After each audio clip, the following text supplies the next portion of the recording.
बैठे बैठे क्या करें, करना है कुछ काम। शुरू करें कहानी कहानी शुरू करते हैं। बहुत पुराने ज़माने की बात है। एक राजा था जिसकी हुकूमत बड़े इलाके पर फैली हुई थी। उसकी रियाया उससे बहुत खुश थी क्योंकि वो बहादुर, नेक दिल और इंसाफ पसंद राजा था। उसके मुल्क में दौलत की फरावानी थी और हर तरफ अमनो अमान था। लेकिन राजा अब बूढ़ा हो चुका था, इसलिए वो चाहता था कि उसके बाद जो भी राजा बने वो रियाया का उसी तरह ध्यान रखे जिस तरह वो अभी तक रखता आया था। उसके 4 बेटे थे। उसने तय किया कि अपने बाद वो उसे राजा बनाएगा जो इसके काबिल हो, ना कि बड़ा हो। एक दिन राजा ने अपने चारों बेटों को बुलाया और कहा, मेरे बच्चों, देखो, मैं अब बूढ़ा हो चुका हूं, इसलिए मैं चाहता हूं कि मुल्क की भाग दौड़ तुम में से कोई एक संभाले। आज मैंने रिवायत को तोड़ते हुए यह फैसला किया है कि तुम में से जो काबिलियत में बड़ा होगा, ना कि उम्र में, वो इस देश का राजा बनेगा। कल चांद की पहली तारीख है। कल दरबार में सबकी मौजूदगी में आप लोगों के हाथों में एक लिफाफा दिया जाएगा जिसके अंदर लिखा होगा कि आपको कहां जाना है और क्या क्या लाना है। जो इस इम्तिहान में पास होगा वही मेरे बाद राजा होगा। दूसरे दिन दरबार सजा हुआ था। चारों राजकुमार पूरी तैयारी के साथ खादमों और मुहाफिज दस्ते के साथ दरबार में हाजिर हुए। राजा ने उनके हाथों में शाही मोहर लगा हुआ लिफाफा देते हुए कहा, आप लोगों को नए चांद की पहली तारीख तक इस काम को पूरा करके लौट आना है।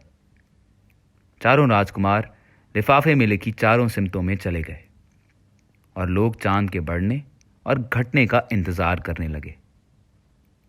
आखिरकार वो दिन आ गया।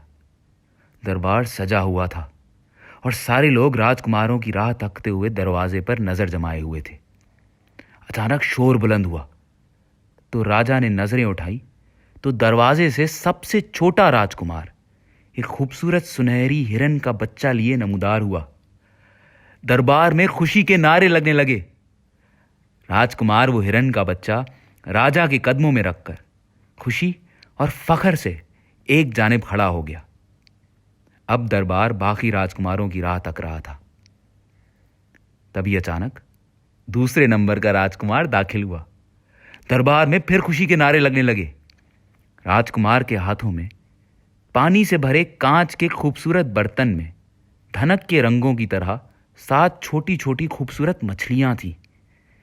राजकुमार उस बर्तन को राजा के कदमों में रखकर फख्र से गर्दन उठाए पहले वाले राजकुमार के साथ खड़ा हो गया।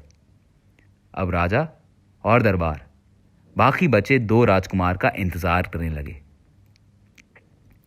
काफी देर बाद तीसरे नंबर वाला राजकुमार दरबार में दाखिल हुआ।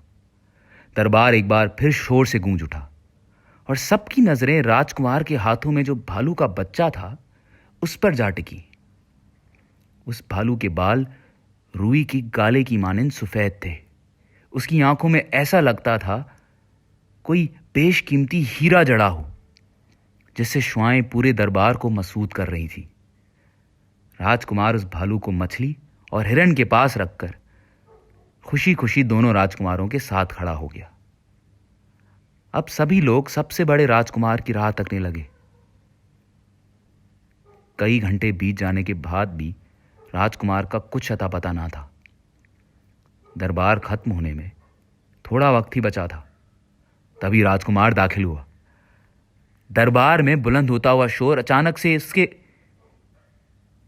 उसके खाली हाथों को देखकर सन्नाटे में तब्दील हो गया। राजकुमार नदामत से सर झुकाए बाकी राजकुमारों के साथ खड़ा हो गया। सारे दरबार पर सन्नाटा तारी और नजरें राजा पर टिकी थी क्योंकि अब फैसले की बारी थी। राजा पूरे जाओ जलाल के साथ खड़ा हुआ और मुस्कुराकर पूरी दरबार में राजकुमारों पर नजर डाली और बुलंद आवाज से कहा, मेरा बड़ा बेटा अब से आपका राजा होगा। सारे दरबार में खुसर पुसर शुरू हो गई। किसी को कुछ समझ में नहीं आ रहा था कि जो राजकुमार खाली हाथ आया उसे ही क्यों राजा बना दिया गया? राजा ने दरबार को हाथ के इशारे से खामोश कराते हुए कहा, बात दरअसल यह है कि मैंने अपने चारों बेटों को चारों सिमतों वो चीज़ें लाने के लिए भेजा था जो वहां होती ही नहीं है। लेकिन नतीजा आपके सामने है। याद रखो, जो शख्स ईमानदार होगा वही रहमदिल और इंसाफ करने वाला होगा। इतना कहते हुए राजा ने सर से अपना ताज उतारकर बड़े राजकुमार के सर पर रख दिया और दरबार नए राजा के इस्तकबाल के नारों से गूंज उठा।